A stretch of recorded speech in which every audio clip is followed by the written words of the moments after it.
This is John Abrams, your host and that guy that interviews successful variety artists from around the world every single week.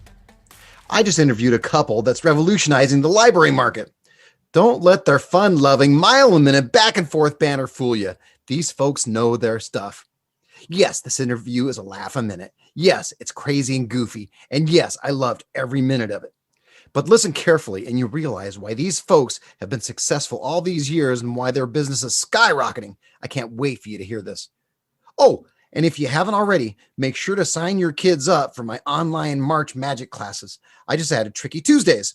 So now you have a choice of 2 different days of the week, Tricky Tuesdays or Wonder Wednesdays. Not only will they gain confidence through the art of magic, but they'll become more creative and learn life skills they'll use forever. Just go to schoolofastonishment.com for more info or to sign up. A guaranteed great time. Now, on with the show. Welcome to The Variety Artist, providing aspiring artists and entertainers with in-depth discussions from top performers from all over the world. So get ready to book some gigs, make some money, and have some fun with your host, John Abrams. She's produced and performed original theatrical productions for children around the world and educational television content for PBS, the Travel Channel, Fox Kids, and Scholastic. He's a former Ringling Clown handpicked to develop a motivational, social, emotional show for the Boys and Girls Club of America. Together, they're an Emmy, Telly, and iParenting award-winning video duo who have been producing comedy educational content for theaters, schools, and television for over 20 years. And they've revolutionized the library market. Variety artists, I give you Riley Rome and Kenny Mikey, Paige Turner Adventures. We're just cheering for ourselves. That's a mouthful. Yeah, you guys. John, we're glad to be here. I'm glad you guys are on. I'd like to say something that I've always wanted to say to either a podcast or a radio show or something like that. Long-time listener, first-time caller. It's time for the adventures of Paige Turner, collecting, telling, writing stories too. She's a storyologist, Paige Turner, and Paige will show you how to do it too. Paige Turner, stories to be told. Paige Turner, adventurous and bold. All right, we're going to start right out of the box. Getting y'all riled up. Pardon the expression, Riley. Woo! That's okay. Riley, you're known professionally as Riley Rome. Oh, here we go. Website, you're Jill Ross Nadler. And on stage, you're Paige Turner. Which is it? Oh, wait. Then I call her a few things that we can't mention. You knew you were stirring up a hornet's nest here, didn't you? Yes, it is all of the above. I know it's so confusing. And people say, who are you? And I say, so professionally, I have been using Riley Rome for a long time because I was 20 something years ago. I was a kids club host for Fox Kids on TV. And when I started there, they said, your new name is Riley Rome. And I said, okay. And so I just started using it professionally. But my real name is Jill Ross Nadler. Wait, so Rome came out of just nowhere? It came out of nowhere because on TV, I was, roaming around the world and they were, wanted to use the B-52s song and whatever. And it was just, hey, this is your new name. And I said, okay, that's my new name. And so I've just used it professionally. I mean, there are a lot of people that got a little upset when I started using Jill Nadler because they were like, wait, yeah, I'm one of them. That's not your real name? Who? Yeah, but Kenny and I met. When we met, he met me as Riley. So at home, he just calls me Riley. I'm still I call her Riley all the time. I have to force myself to call her Jill. But the whole thing is that I said, okay, when she was still with Fox on TV, obviously she had a presence in the community. People knew her as Riley Rome. And then when she left, she's like, okay, well, should I change back to my regular name? Should I change to this? And I'm like, do whatever you want. But whatever you do, stick to that. And what she ended up doing was like, she's like, oh, I'm Riley, but now I'm Jill, but then my real name is this. I'm like, no. I don't care what you pick. Just pick one thing. So we just did a Zoom meeting earlier today, and she gave she walked right out of the box with that same thing. She's like, because it was like this person was introducing themselves, this other person was introducing themselves, and then she's like, well, my name's Riley, but it's Jill. But I'm like, just pick one thing right now. What's she gonna call you? You can call me Jill, or you can call me Riley. Yeah. So now me, on the other hand, in everything I do and all of the shows that we do and all of the, I'm pretty much Kenny. I always call myself the Tony Danza of children's entertainment, because I'm one character no matter what happens.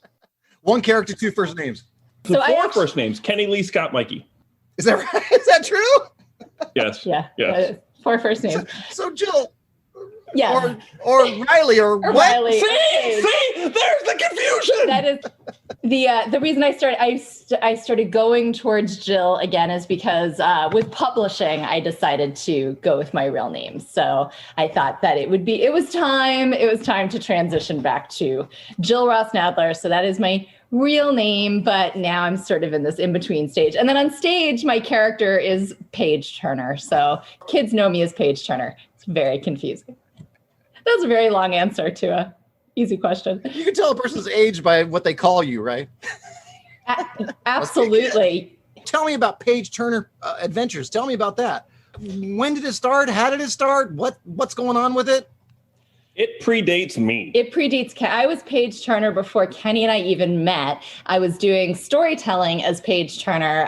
I had been a professional storyteller doing interactive movement stories for kids in preschools and libraries 25 years ago.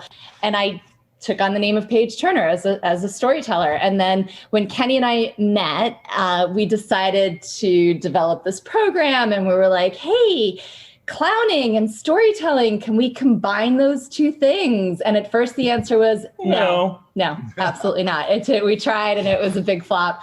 But eventually we figured out how to combine circus and clowning and storytelling and the interactive nature of what I had been doing before. We were trying to come up with names for what we were doing. And she already had a theme song for Paige Turner. I'm like, done. Yeah. And so we liked it because everything we do is about stories and reading. And we turn kids, Paige Turner is a storyologist. And that's someone who travels the world, going on adventures, collecting, telling, and writing stories. And the character is a cross between Indiana Jones and Mary Poppins. And Kenny is my slapstick sidekick. I'm just the bumbling sidekick doofus guy. That's the story of my life. He's in real life and on stage, he's my bumbling sidekick. It's such a great name because thank you. Jessica Jane was the one that referred you guys. I didn't know you before. And she said, I'm going to refer you to Paige Turner. And I said, Paige Turner? Does she do libraries or something? Exactly. That was my first comment. It's terrific branding. So it works. Yeah, well, and beyond the library stuff, and the libraries are a huge part of what we do now, but and we've always done them to a certain extent, but we've just encouraged literacy and reading and imagination throughout everything. We've done theater shows and school shows and, TV and video, stuff like that. Our motto is, when you read, every day is an adventure. We have certain lines that we've done that line together. We actually messed it up. That was the first time you guys have ever done that, right? We've never done it before. Wait, we're going to do it again? You lead. You're usually the one. Because when you read, every day is an adventure. All right, there second take. You can do second takes in the virtual world. I know, That's how it works out all right. So, what was the question? So you guys started working together, Yes. doing Paige Turner Adventures together as opposed to just Jill, Riley, whatever. Exactly. Jill, Riley, Kenny, Scott, Lee, Mikey thing. We got names. You want names. We got them. We obviously don't sing, though. That's not one of our things that we do. I rap, but not sing. I was a clown with Ringling Brothers, and then when I was going through West Palm Beach, I was interviewed by the local kids club host, and that was this lovely lady right here. And then at the end of that year, I moved down to Florida. I was done with Ringling. I moved down to Florida, and then that's when we started performing. But I wasn't in clown. I'm clown-esque, but I wasn't in clown at that point in time. I still did side gigs and stuff like that, though, too. Are you two married? Oh, It's not obvious. Well, I assume you are, but I don't. Oh, yeah, I guess we are. We are married. So I have another name. So really, I'm Jill Nadler Mikey.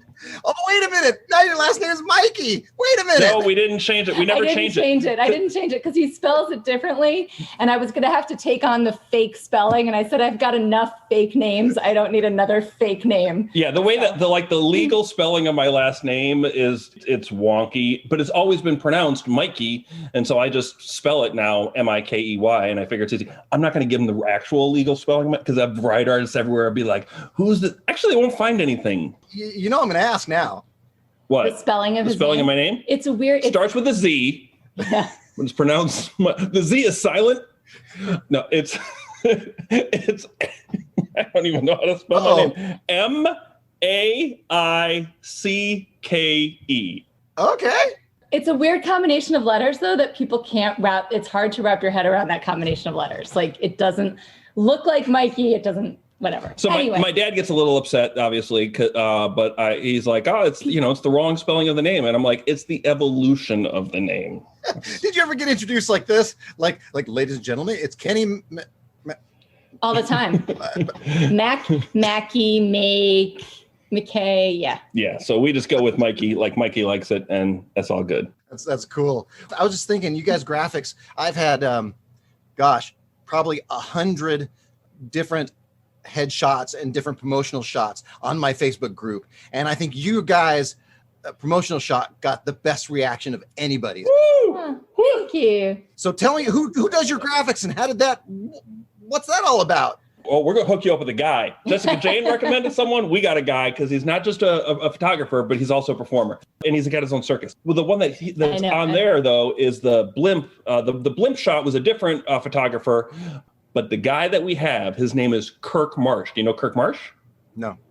Oh, get to know Kirk Marsh. Kirk Marsh is amazing. Yeah, Kirk Marsh is actually, so he does most of our images now. He is a clown performer. Former Ringling Clown. And the most amazing photographer and creator of images. Like, he is equally amazing at both. He has a circus. He has a circus. Circus Kirkus. Circus Kirkus. And then he does these incredible, if you look him up, Kirk Marsh Photography. Kirk Marsh Photography. It's genius. And he's a storyteller when it comes to photography. So he now creates all of our great images. Everybody listening to this, tell them that Paige Turner referred you guys. Oh, seriously, man. Look him up. His stuff is absolutely brilliant. And because it's not just he takes a picture, but then he manipulates things and does things. Yeah, he does a lot of compositing and Photoshop. Does he do a lot of your graphics for your stages and backdrops and things?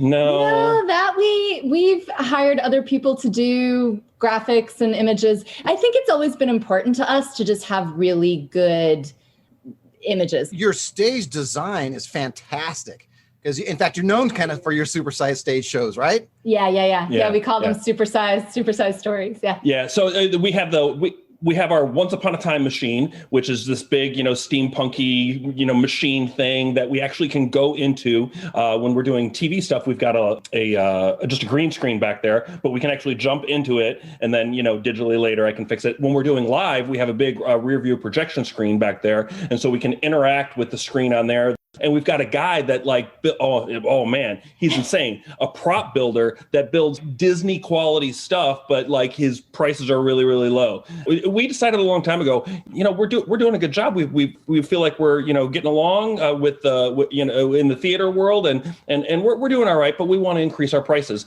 We decided that we're not going to get any better. We're just going to buy better stuff, and we're going to look prettier on stage. It worked. And maybe get a little better. We got a little better. No, but that's the hard part of getting better. Maybe actually work at what we do. No, phone it in. No, of course not. Yeah, we really concentrate on our promo stuff, because the thing is that 90% of the people that book you are never going to get, probably more than 90%, are never going to get a chance to actually see you do your thing, right, unless it's promo. And I'm a video editor, so I can create all the video promo all day long. We've got the graphics people, and I can kind of get by with some graphics. And then she's the writer, so we can, create dynamic stuff that gets out there. And hopefully when we show up, hopefully we're as good as our promo. When people see video of your stuff, your theater stuff, all your giant backdrops and your big props and everything, they say, oh, this must be a valuable show. They may or may not even be looking at the performance, but they're looking at the bigness of it. Yeah. And that is worth some money. Yeah, absolutely. Exactly. Yeah. I think we've all probably seen people who have great promo, but then the show doesn't necessarily live up to that. So we hope and we try very hard to make the show live up to what we think the promo looks like. That is the most important thing. But of course, then we need to pack all that stuff in a high top cargo van. I was going to ask you about that. You book a theater and you get all your stuff set up, and then you got to break it all down. That's got to be a high ticket item, and you got to have a lot of space to store all that stuff. Yeah, well, luckily I am a packing genius, and I'm like Tetris for, actual real life. He's Tetris man. Yeah, I am Tetris man. So all the Once Upon a Time machine and everything, it breaks down. I've got specific bags for everything so it doesn't get, banged up. The trike. The blimsticle trike that you see in the picture there on your website or on your whatever is with Facebook. It's on this website too. That all breaks down, and I had to work with my prop guy to go, okay, how can we make a big huge blimp like this break down to just about nothing? That's why I love doing theaters though, is that you go there and it's, you got a 3-hour setup, and then you do the show's nothing, and then you got, an hour and a half, 2-hour breakdown. And, the difference between that and then libraries, you go and if you're lucky, man, you get a 15-minute setup. That's right. But then you got to, obviously we don't bring the blimsticle into the libraries. How big is your setup in the libraries? It's definitely smaller than what we do. It's actually this backdrop, right? This backdrop right here, yeah. Yes. All the people listening to this, it's about, what is that? No, it's about, it's 6.5, 7 feet. And it's got the Storyologist island. There's little places all over the place in the on the thing that are from pieces from different parts of our shows or stories from our shows. We've got the town of Mozzarella over there. That's from the pizza show that we do. This is a podcast. People can't. No, I'm saying. I'm just saying. That's what I'm saying. I'm reading it for them. Use your imagination. I'm reading it through. Over on the west coast of Storyologist Island, we have. I think we get the idea. It's definitely a smaller backdrop than what we do for theaters, but it's still, we still, you said 15-minute setup. We still, when we're doing library shows, we still like an hour setup because we like an hour setup, but sometimes when you get, multiples. Yeah, when we're doing multiple, but we do the backdrop, we have side panels, we do the sound system, we have trunks, we have costumes. So it's still a pretty big one of the setup. shows that we were doing, not last year, but the year before, obviously not last year, but the year before was with, I'm a giant on stilts with big, huge foam hands. And so we have to bring all of that stuff in as well. And because that's a whole big setup in and of itself. Yeah, we got props, baby. Yeah, sounds like it. Now, COVID hits, right? I mean, 2019, we're doing tons of shows. I myself did 100 library and after school shows, which I thought was a lot until I read what you guys do. And then 2020 hits, and the live libraries took a dive. Went away. Yeah, I think I had 60 or 70 shows booked that canceled within 2 days. Same thing. Yep. Just gone. Yep. Gone. Just gone. Yep. So what did you guys do to pivot from live shows to virtual, baby? It's so funny. We first, like everybody, just sat there and stared at the wall for 3 weeks. Yeah, I laid in bed and stared at my ceiling for a month.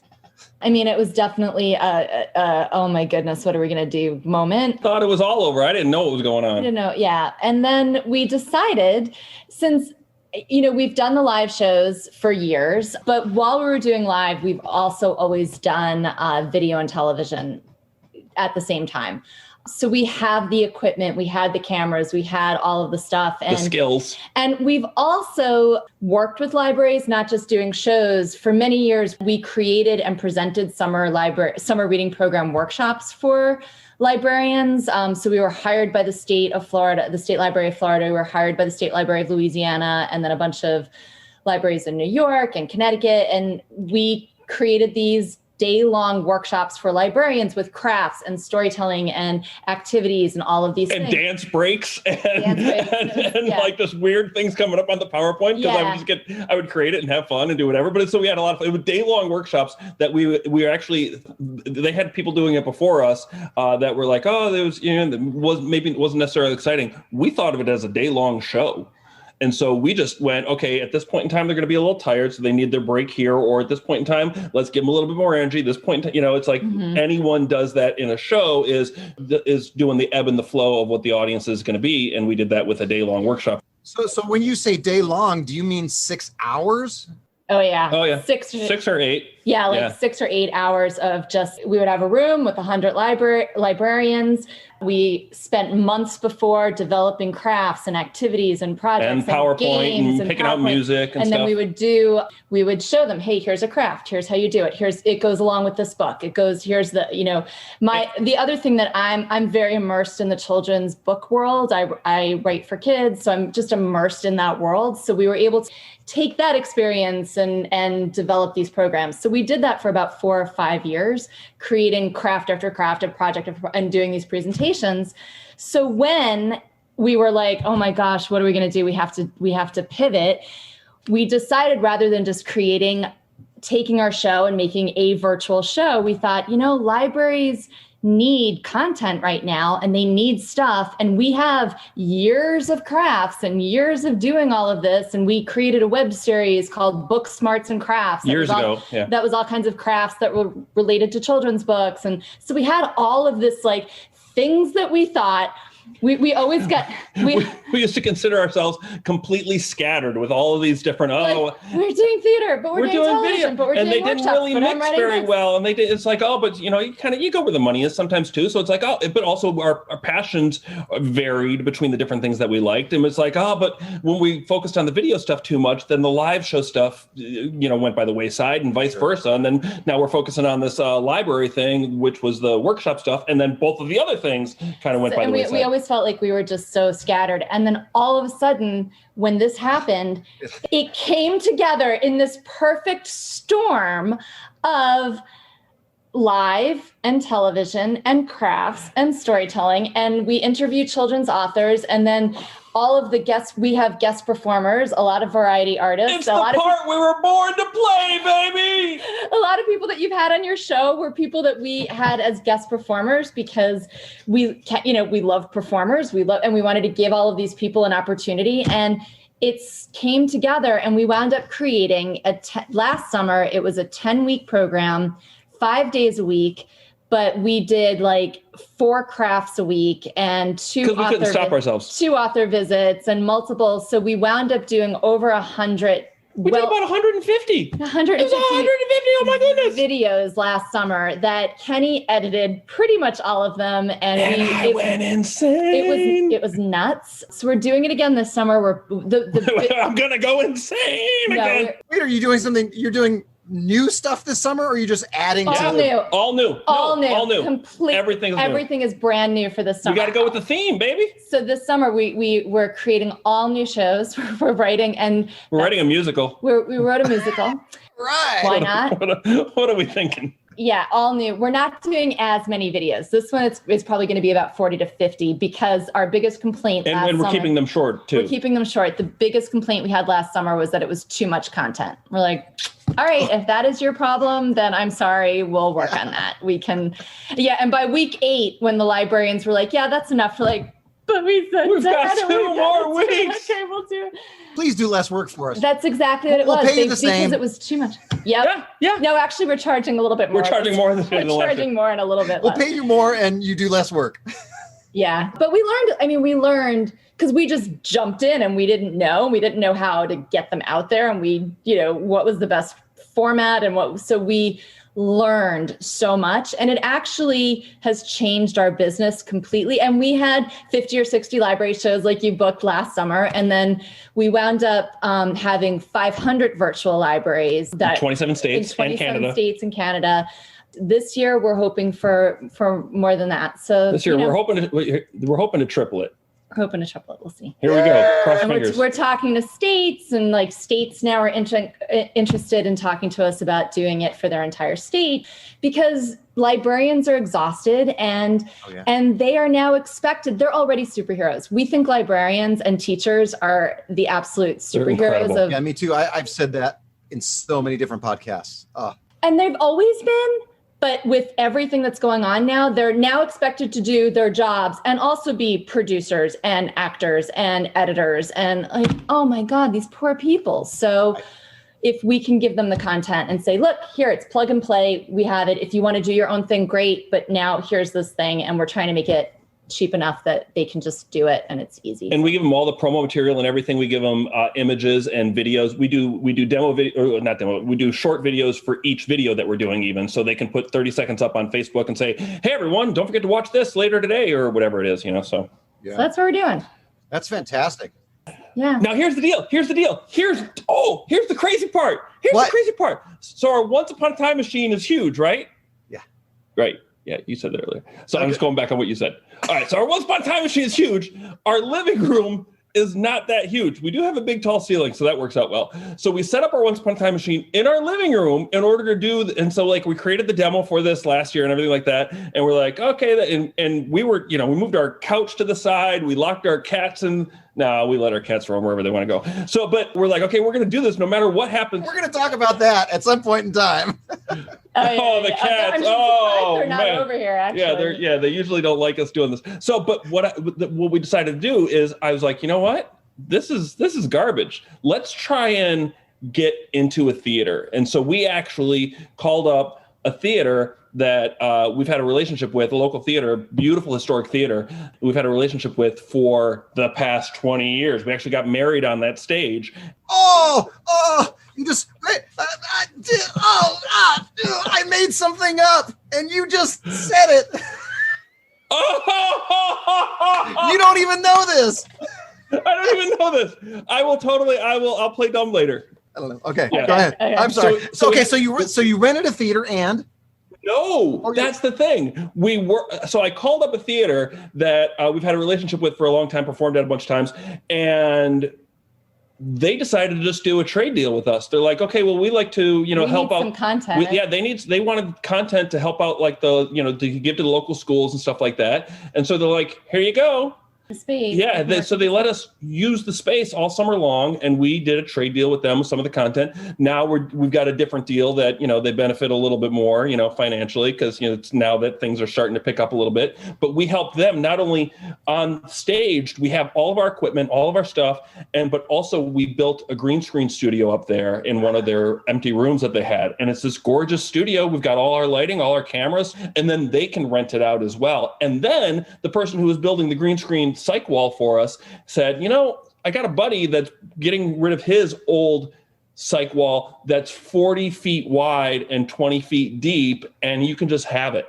And so now they have that on stage, and they're just finishing up. And it's going to be a white psych wall. It's just getting finished up right now. It's going to be a white infinity wall, and now they can bring in people to do like music videos there. So, or we can do a musical. So that's what we're doing. That's our story. Wow. And that's the summer, and we're in the midst of it right now, and it's fun and crazy, and we love it. So if I'm in a library with one of the states that you're working with, I talk to whoever's in charge of it. You can cover my entire summer, and I don't have to hire any more artists. Is that right? Now here's the deal.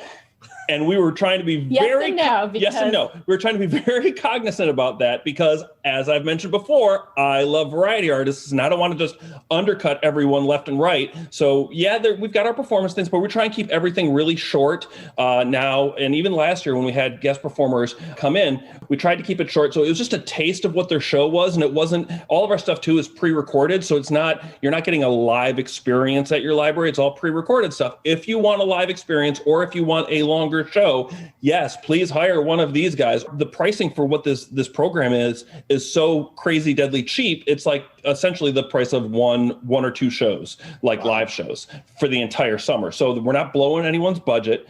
Once again, all of our stuff is pre-recorded stuff. So if you want that, live feel, and if you want someone to go, hey, I'm going to go to the John Abrams Library. What's going on? How you doing, man? John, a librarian. That's something that our program doesn't offer. So definitely hire John Abrams. And one of our goals with what we're doing, when we have, what Kenny was saying, when we have the performers, we'll have them do like a 15-minute excerpt of a show. Because we now have the platform with a lot of librarians, it's a way for us to promote other people and introduce them. And so that's something that we're trying to do, because we didn't want to undercut people. And that was something we really discussed beforehand. I don't know if that's what you're asking, but it's obviously something we feel a little guilty about. That would make me feel guilty well, I don't know if it would make me feel guilty necessarily or not. To dominate the market, so they drove if I may do a Simpsons quote, they drove a dump truck full of money up to my house. I'm not made of stone. That's right. But we don't want to undercut anybody, and we want it to be something that librarians can have. Here's the content, and now we try to make it as budget friendly as possible, so that it's like them getting one show, and then we do it in volume. Well, and what we've done with the guest performers, what we did last year, and I think it's different this year, because last year so many people like, virtual show, what are you talking about? Okay, hold on, let me fix something real. Okay, I got it. Okay, now I'm ready. We gave that opportunity to book virtual shows for some performers, including someone that you've had on here before, who's a good friend of ours, Steve Trash, wasn't doing virtual before. And then we're like, he's like, yeah, I could probably, he's got his whole thing. He's done TV. Like, he's a guy that can just whip it out like that. No problem. Yeah, he's great. Yeah, he's great. I love him. And so he did that, and he was killer. But the thing is, he said, I wouldn't have, this helped me just get the ball rolling, because I wouldn't have done this unless you guys hired me for it. And that's the thing too, is we're paying all our performers too. So yeah. So I mean, we had some people that were just, we felt bad that we were just paying what we were paying. People seemed very happy to get a gig. Oh yeah. Because for a while there was nothing on the it appeared to be nothing on the horizon. You had to be very creative.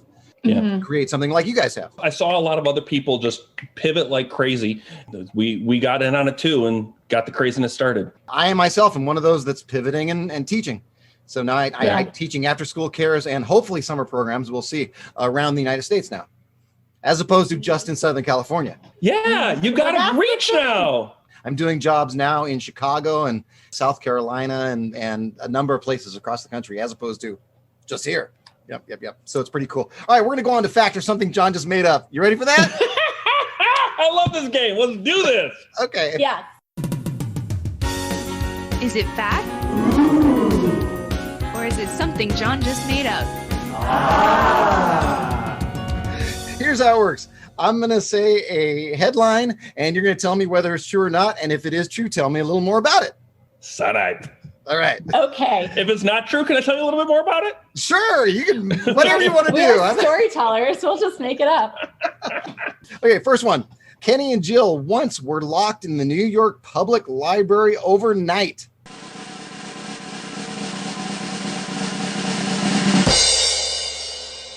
True. It is true. With 500 other people. Of our best friends. No, they became our best friends. There was a game that someone created a big, huge game. Jane McGonigal. Oh, Jane McGonigal. That's right. She's all about gamification and turning the world into a game. And so she created a game where she would bring in 500 people. She sent us all throughout the library, all throughout the New York Public Library. This is the only time they've ever done this. They locked the doors. And then went into groups. And then that night, everyone together wrote a book. That's cool. In the New York Public Library. That's now in the New York Public Library. And they bound it there. They had someone live binding the book right there. But first we had to solve clues and riddles and go into the stacks where you never get to go and find different. It was so cool. It was so cool. We flew to New York to do it. Initially, and you had to apply to do it. And initially, I applied and I gave information, whatever. I said who we are and stuff like that. And they went, "Thank you very much, but you haven't been selected." And I emailed them back and I'm like, I don't think you understand. We're storyologists. We're all about books. This is what we do.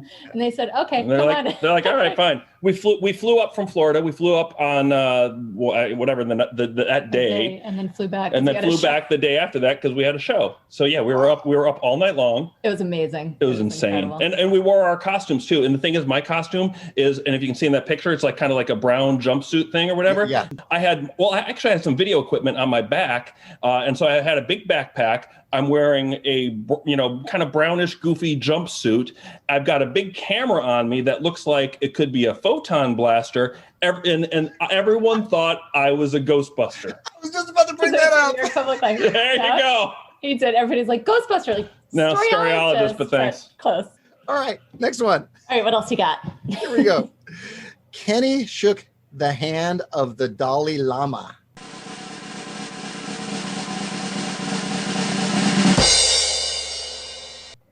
Oh, that's true.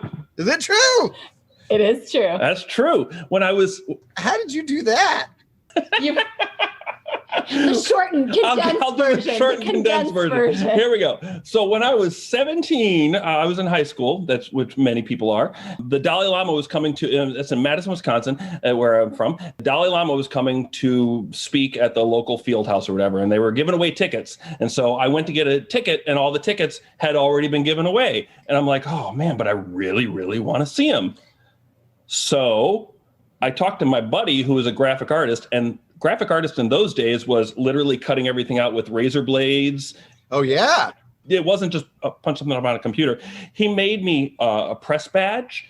We had a couple other people that they made press badges, and we said, and then we called up the UW. Well, what people Madison. don't know about this guy is he also made driver's licenses and passports. Exactly. Oh, yeah. I'm sure he did. Yes. You need a connection? I'll call him up. So we called the where the Dalai Lama was speaking, and I said, hi, my name's Kenny, and I'm with the Sword and Shield. We're a West Side Madison publication, and that was the school newspaper. High school newspaper. High school newspaper. I didn't tell them that. And we wanted to bring some people, and they're like, all right, well, go to this door at this time, bring your credentials. And I'm like, all right, fine, okay, no problem. So we had the press badges made. My dad had like a big old huge camera with like a flash on the side that I had and then with a big 200 millimeter zoom lens. I was 17. I didn't know what photographers look like. I put on like a derby, kind of like a hat, and then I put my press badge in there. So he was like a 1920s? Because he's on the movie. So in his head, that's what reporters look like Scoop. All right. So that was me. Wait, I know I'm kind of interrupting you, but look, I do this in one of my classes. Wait, you have to see this. Perfect. That's it. Is that it? That's okay. it. For those of you who can't see this, I have a fedora right now with a press badge in the hat because I do this in my classes. I interview all the kids with my press hat on. Oh, that's so great. Well, now I can get you into shake the hand of the Dalai Lama. So here's what happens. So we roll in. I've got like 3 or 4 people. We all roll. Oh, and by the way, we get to the UW. We get to where the field house is, and someone's just at the front going, "Yeah, I got extra tickets. And I'm like, forget it. At this point in time, I'm going with my thing. Someone had free tickets, but forget it. And so we get there, and what we didn't realize is that the press section is right up front. We are literally in the front row, and the section for all the free tickets is all like way back in the nosebleed seats. So we're sitting there. I've got a 200 millimeter lens on this old time camera that I don't really know how to use, but whatever. I'm taking pictures of like the Dalai Lama's nose hairs right over there.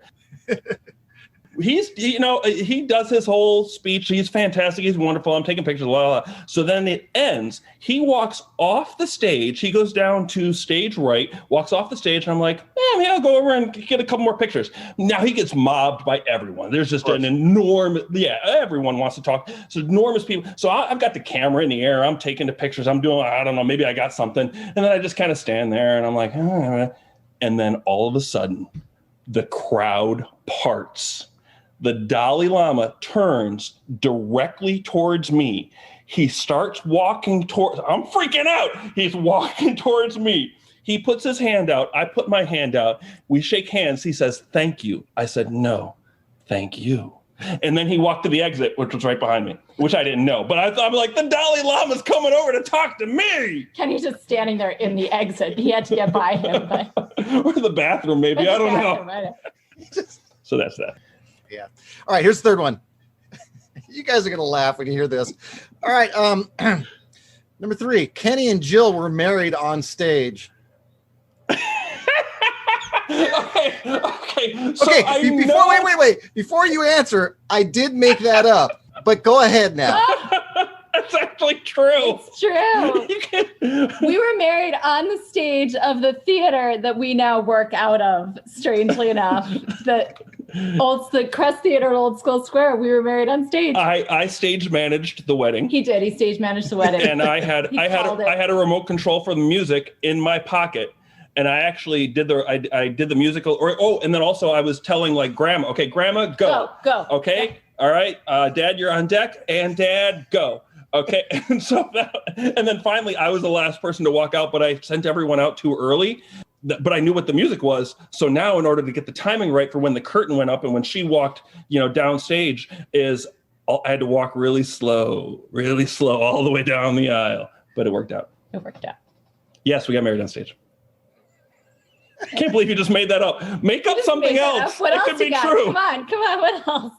I didn't even know if you guys were married or not. I didn't know. That's why I asked at the beginning of the show. And it was a fun wedding on stage. And the guy that married us got, it was one of those online, I want to marry my friends.com. And he said that in the thing. He goes, by the power invested in me in the state of Florida and www.iwantamarrymyfriends.com. It's cool. He was a variety. And he's a variety artist. Oh, that's a good one. So I was a little nervous right before, we were actually going to do the whole thing and right before the music started and everything like that. The whole thing, the wedding. Yeah, whatever. Getting married. The performance.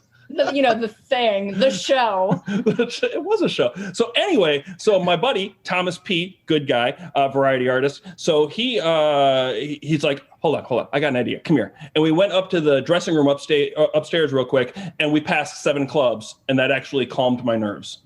So I'm sure. And to this day, you're married to this day. Yeah. We're still married. Still juggling to this day. 20 years. 20 years, is that right? Congratulations. That's great. Thank you. Last one.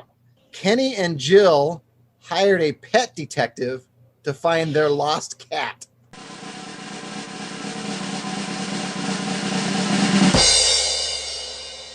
Also true. Did you just make that up? No. I did not make that one up. That was last week. That was our experience. Man. Oh, that was just last week? That was last week. And you know what? We love all of our animals. We have 3 cats, and then we feed a bunch of I feed a lot of we have feral cats outside, and yes, I'm a crazy cat lady, but we love them all. This one little cat, I can't believe he's not over here. He usually shows up on the Zoom meetings. He left and we were devastated. And he usually go outside for a couple minutes and he comes right back in, and he went and he was just gone. And he was gone for a week, and we couldn't get any work done. We were crying our eyes out, sobbing daily. We were a mess, and we didn't know what to do. We don't have children. Those are our children. The cats are our children. And we absolutely, and this little guy is just like our special, special little guy. And we were devastated. And so people were giving us suggestions, and someone said, here's a pet detective. And we were like, no, that's not really a thing. Wait, they gave you a business card? Here's a pet detective? I joined all of these lost pet groups on Facebook, and of which there are many. And now I'm still a member, and I'm seeing all these lost pets. But someone said, hey, here's this. Her name is P.I. Oh, and this is good. Her name is P.I. Jamie Katz. And that's her real name. K-A-T-Z. It's the part she was born to play. And if you go to her website, which I don't know what their website is, but look up P.I. Jamie Katz, she has embraced the whole Ace Ventura kind of thing as well, because she's got her logo is her holding a big card with the funky clothes. That's not what she shows up in, but she comes with sniffer dogs, and we had to find something that he had only touched, which was the hardest thing because we have multiple cats and we were touching, and so he had something with just his smell on it. And then she has dogs that go and search the neighborhood, and they don't necessarily find the cat, but they figure out the perimeter, and it looks like he's in this general area somewhere, and so you know where to place signs. And then she tells you to leave a scent trail. So for days we had a rope with our dirty laundry that we're just dragging around the neighborhood. We didn't look crazy at all. It was and crying, shaking it's a crazy cat lady crying and pulling a rope with a. And crying and Kenny was on. I was walking, dragging my laundry, shaking the treats, sobbing, going Philo, like a ghost around the neighborhood. And Kenny was on his recumbent trike, dragging his laundry, Philo. So for a week, pathetic. And then a minute after midnight, so it was technically Valentine's Day last week, I've been sleeping on the couch with the door open, and he just came to the door and showed up and meowed, and he was home. Wow. We have PTSD. We were so traumatized by the entire thing, but we did hire. That was a very long story to say. Yes, we hired a pet detective, and we're gonna. I think it helped. I think it helped. I think the dragging the clothes actually led him home. I think he was lost and he needed to. What you really didn't realize is that while he was gone, he hired a people detective. And so throughout this entire process, he was looking. So finally, he found you guys. That's exactly That's what happened. P.I. Jamie person. Exactly. No, but we're actually going to do it since now the theme for the summer for the libraries is Tales and Tales, and we're doing video. We're Page Turner Animal Adventures. We're not, hey, copyright CSLP, they got their thing. So we're Page Turner Animal Adventures. So we're actually going to be doing a video piece on P.I. Jamie cats. We're going to do a piece because she's a pet detective and it's awesome. So that is pretty awesome. That was fact. Or something John just made up. We have some more time. You guys want some fan questions? Sure. Yeah, bring it. Yes. Every time I interview somebody new, I put on my Facebook that people on my Facebook can ask questions to the people I'm interviewing. So here you are, and here they are. Kenneth Ahern, is that how you say his name? Yeah. Mm-hmm. An amazing entertainer out of La Crosse, Wisconsin, asks, what are your tips for managing as professional performing artists, partners, and a married couple? Don't do it. You can't see it right now, but Jill Riley is hitting him right now. No. Oh, and loving him. Yeah, I'm kicking him under the table. A little bit. Shall I answer? Yes, please go. Okay. It's a challenge, actually, but we love it. I think that the answer is that we definitely have our areas that we're both in charge of. So I do not let her pack the van at all. She used to try, but she would throw in a pen and it would take up the size, the entire back. So I do not have the Tetris gene. Yeah. So we each have our areas of expertise that we're both in charge of, and the other person does not encroach on those areas. For example, I'm the funny one. That is debatable.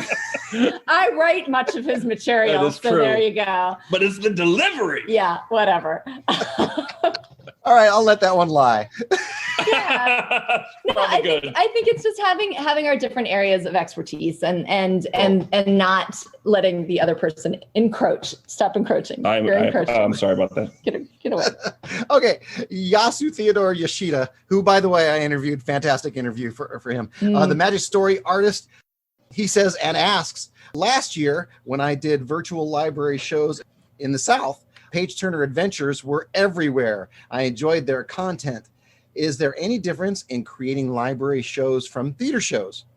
In materials, developing process, making relationship with clients, marketing, etc.? No. Yeah. Okay. Next question. No, absolutely. Well, I mean, it's so funny because we will do the same basic show that we do for a theater that we're doing for 2,500 people. With the props and effects and, But it's the same basic show that we're doing in a library. So it's still very interactive. We're still having the kids. One of our other things is that in a Page Turner adventure, you are the hero of the story. We got to do that one together. We have to do it together. In a Page Turner adventure, you are the hero of the story. Mm-hmm. It's the same basic show. It's just we definitely scale back on the props and the sets. We do not have a 3-hour setup. We don't bring the Once Upon a Time machine. We don't. Yeah, so I think that's a little different. I think we still, in terms of relationships and props and materials and things like that, I think it's all. I think people are people, and talking to people and building those relationships are. What are you doing? I will say this. What am I doing? I'm waiting. No, I was waiting to interject. I was standing here nicely. He was not encroaching. I wasn't. No, I wasn't encroaching. No, but I was not. So, okay. So, one thing I will say, I freaking love librarians, man. They're the best people. Now, we've gone to, like APEP, as you heard in another interview. And then we've gone to other, like Arts Midwest and other big theater conferences. And theater people they're good people. I'm not saying. But it's easier to talk and hang out and sell with librarians. And she would be a librarian if she I didn't do what I do. Yes. Really? I actually do play I play a librarian on TV. So, yes. I love librarians. I mean, I've done libraries for years and years and years and they're just some of the easiest and best people to work with. They're the best people. And especially, I think we're all mostly dealing with children's librarians and they are a special breed. And truly, I love teachers as well. I personally don't think I would be, I don't know that I could be in a classroom full time, but I would be a librarian. And actually I do, one of the other names that I have is Misunderstood, who is a wacky librarian. So that is one of my other characters that I play. We're not getting back to that, are we? Yeah. It's a thing. Misunderstood. So the other thing I want to say about what's exciting now, what we're doing about the libraries is that we're able to do our full theater show for a library because it's on video. Yeah, so they're getting the big show now with the special effects, with the fog, with the green screen, with the huge Once Upon a Time machine, which we could never bring into libraries. That's cool. They're getting a full-on theater show with a 3-camera switching shoot, So it is nice now that we're able to do like the big productions for libraries. So this wasn't one of the questions, but this is one of my questions. So what do you think is going to happen when they go back? I mean, I'm in California. No libraries are open to live entertainment right now here. I don't know how it is where you are, but here, none of them are. But eventually they will be. Maybe a couple of years from now. Do you think that the video content that you're using, maybe in addition to live performances, will be popular? What do you think? What do you think is going to happen? We ain't going back.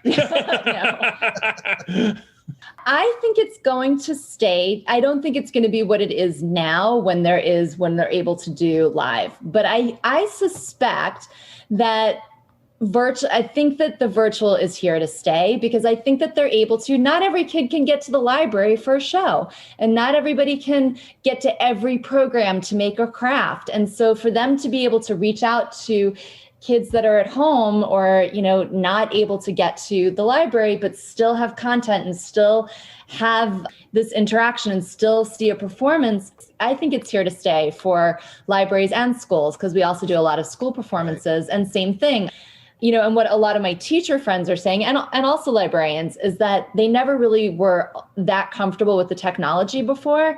And now they've had to they've had to get familiar with it. And now a lot of people are seeing, it doesn't necessarily take the place of, now it has to take the place of, but it can be in addition to. I think it's going to be something, I hope it is, because we love doing it and we would like to continue doing this kind of programming because we love it.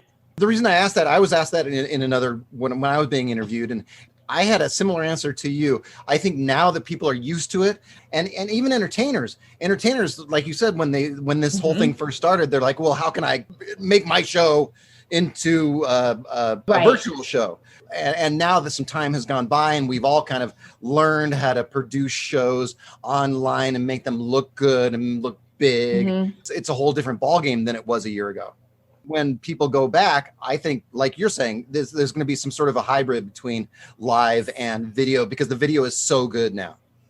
Yeah, I think so. And I think also then someone can have John Abrams who might not be able to come to Florida. A Florida library can now have you do something. Like, that's amazing. You know? And it just expands everybody's reach. And 20 years ago, one of the first projects that we worked on was a video series that was little short 3-minute videos that played in elementary schools that were helped kids with test stress and stuff like that. Most of our job was teaching people, hey, this is a good thing. No, you play a video for kids. And now there's just like, oh yeah, videos. Yeah, that's great. Let's go cut to a video. Like, it's so much more in everyone's vernacular right now. Got to be a way easier sell now. Yeah, absolutely. Next question. Yeah. I'm not going to tell you who this is from, but one of your fans asks, who's your favorite redheaded, slightly weird magician girl vaudeville goof? Jessica Jane! Yeah, Jessica Jane. Okay, Jessica, that was just for you. All right. Next, Aaron Watkins, Master of Circus Arts out of Sarasota, Florida, asks, do you know him? Yeah, he was one of my instructors at Clown College. Oh, cool. All right. What rather unusual photo did Kenny send with his application to help his chances of getting into Ringling Brothers Clown College? That sounds like a loaded question. Wait, did you not see that one? I saw it, but I didn't realize he was one of your instructors. He was one of my instructors at Clown College, so he knew what was going on. So when people apply to Clown College, what Ringling's looking for is not just if you're funny, if you're physical, if you're whatever. They're looking for people who are dedicated to the road, dedicated to the circus, and will do anything. And I figured, what shows dedication more than anything else? A tattoo. Oh, so I didn't get a real tattoo, but I had a buddy of mine who was an artist draw I opened my shirt that's up. where you were going. Yeah, no, but I'm not really opening my shirt up right now, but I opened my shirt up like I was Superman, and I had him tattoo the Clown College logo on my chest, or not tattoo. I had him draw it with Sharpie markers. Then there's a banner across the bottom of the logo that says 20th anniversary or this or that, and I put hopeful, and then I blew it up to like 3 feet by 5 feet or whatever, something like that, and sent it to them. And so I think they put that on a poster and eventually worked. It eventually worked. It took me 3 years to get into Clown College. Lucy Spielberg, a spectacular children's entertainer out of the UK, asks, Riley Rome. Yes. Do you always play the straight man or woman or person, whatever? You know, we were talking about that. 99.9% of the time I do. Paige Turner is kind of the straight man to Kenny's, is definitely the straight man to Kenny's goofball. So we're sort of Mary Poppins and Bert-esque kind of, if relationship. Bert was annoying. So hey, I know who I am, man. Yeah. I'm proud of it. A little annoying. So most of the time that is the relationship, but we just did a piece. We just did a video piece called What Happens Next? And I played a character who was a comedy character, and Kenny was the straight man in that one. So it was fun. It was fun to be the funny one. Yeah, for once. Oh! So no, she's hilarious. Hilarious, I tell you. I set him up, you knock him down. I knock him down. But actually, with the setup and knockdown, I was reading that on your Facebook page, and Lucy was asking about that because she was saying that she's a clown as well, and that her partner has to set up her jokes. Is that how you do it? And I'm like, I didn't say anything, but I'm saying to you now, I don't tell jokes. I don't even know what I'm saying half the time besides the stuff that she writes. And I improv a lot. And that's where the quote unquote annoying comes in, is that I try and work with her and whatever, but sometimes I just kind of go off. And so usually the straight man in her ends up, for lack of a better word, chiding me, after I kind of go off, and she's like, can we get on with the show now, for crying out loud? I'm like, let's get on with the show. But yeah, it's definitely me just kind of going off and saying whatever the heck I want and working with, whoever's in front of me, whatever audience is in front of me. And but I think it works because Kenny can be very, I was going to say annoying, but what she means is funny. She does not. He's very funny. And honestly, I would not be with you this long if I didn't think you were funny. She only likes the funny. That's the only thing. Once I lose that, I'm out. He does the warm up for our show. He'll do some sort of shtick with juggling or chair routine or something. And to this day, we've done thousands of shows. I still stand in the wings and I still laugh every time at the same stupid bits. I still find them charming and hilarious and funny. And, and he's improvising. And did you ever see 50 First Dates? She has a very short-term memory. Yes, I did. No, I do. I still find him charming and adorable. Like the fish in Finding Nemo. Exactly. Maybe it's just my. I think maybe you just answered Kenny Ahern's question too. Of how to get along. Yeah. Find each other funny? No, have amnesia. Oh, yeah. See, you've forgotten already. I'm telling you, this is an example right here. I'm gonna let you guys go on that. Before I let you go, do you have some sort of social media or something you want to plug before you go? Sure. John Abrams at, oh wait, no, that's you. Info at, Exactly. Yes. I mean, well, our website, definitely, if anybody's interested in like what we're doing and our virtual stuff, it's PaigeTurnerAdventures.com. And then social media, we're just Paige Turner Adventures on Facebook, at Paige Turner Ads on Twitter, and Paige Turner Adventures on Instagram. Paige Turner Adventures at lostpets.com. I know we are on lostpets.com, but everybody's going to be looking up the Katz lady, I'm sure. Katz. you know, yes. And if you haven't already, make sure to visit schoolofastonishment.com to register your kids for my next magic class, or send me a quick message at info@schoolofastonishment.com. That's info@schoolofastonishment.com. Tell me you heard this on the Variety Artist podcast, and I'll give you a huge discount. Now go out and book those gigs and make some money and have some fun. That's all for this episode of The Variety Artist, but your journey continues on our website. Go to thevarietyartist.com for more strategies, insight, and resources, as well as show notes on today's guest to assist you in your career. We'll see you on the next episode of The Variety Artist. But until then, go out and book those gigs, make some money, and have some fun.